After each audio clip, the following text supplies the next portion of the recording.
water which lay in puddles everywhere. There was a dead bird on the floor. It stank. Alice began to cry from pure rage. "The bastards!" she cursed. "The filthy, stinking, fascist bastards!" They already knew that the council, to prevent squatters, had sent in the workmen to make the place uninhabitable. "They didn't even make those wires safe! They didn't even—" Suddenly alive with energy, she whirled about, opening doors. 2 lavatories on this floor, the bowls filled with cement.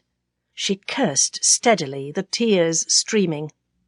"The filthy, shitty swine! The shitty, fucking fascist swine!" She was full of the energy of hate, incredulous with it, for she had never been able to believe in some corner of her that anybody, particularly not a member of the working class, could obey an order to destroy a house. In that corner of her brain that was perpetually incredulous began the monologue that Jasper never heard, for he would not have authorized it. "But they're people! People did this! To stop other people from living! I don't believe it! Who can they be? What can they be like? I've never met anyone who could. Why, it must be people like Len and Bob and Bill, friends. They did it. They came in and filled the lavatory bowls with cement and ripped out all the cables and blocked up the gas." Jasper stood and watched her.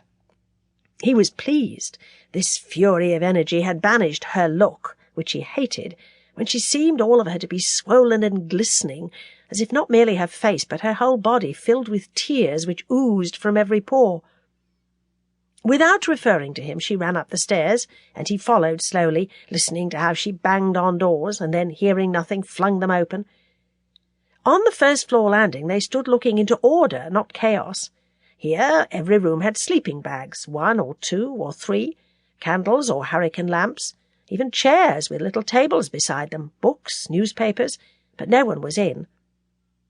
The smell on this floor was strong. It came from upstairs. More slowly they went up generously wide stairs and confronted a stench that made Jasper briefly retch. Alice's face was stern and proud. She flung open a door onto a scene of plastic buckets topped with shit. But this room had been deemed sufficiently filled, and the one next to it had been started. 10 or so red, yellow, and orange buckets stood in a group waiting. There were other rooms on this floor, but none were used. None could be used. The smell was so strong. They went down the stairs, silent, watching their feet, for there was rubbish everywhere, and the light came dimly through dirty windows. "We are not here," said he, anticipating her, "to make ourselves comfortable. We aren't here for that."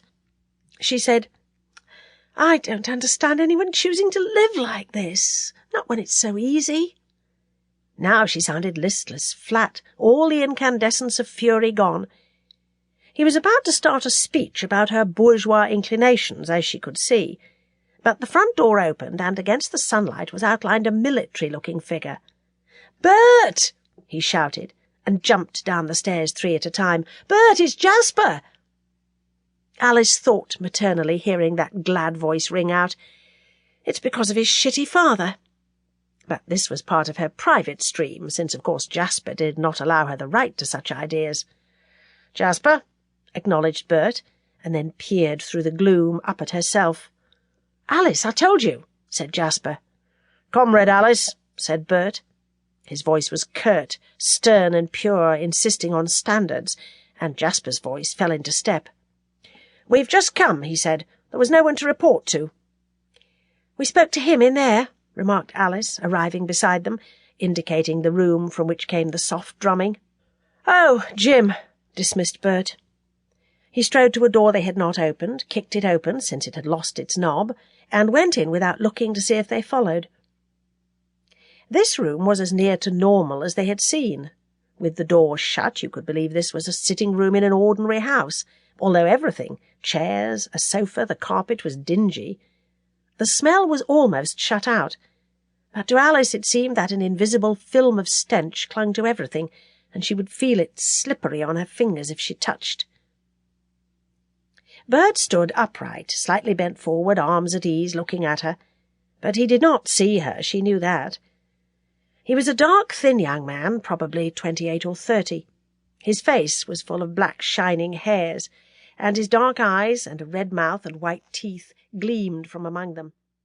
He wore new, stiff, dark blue jeans.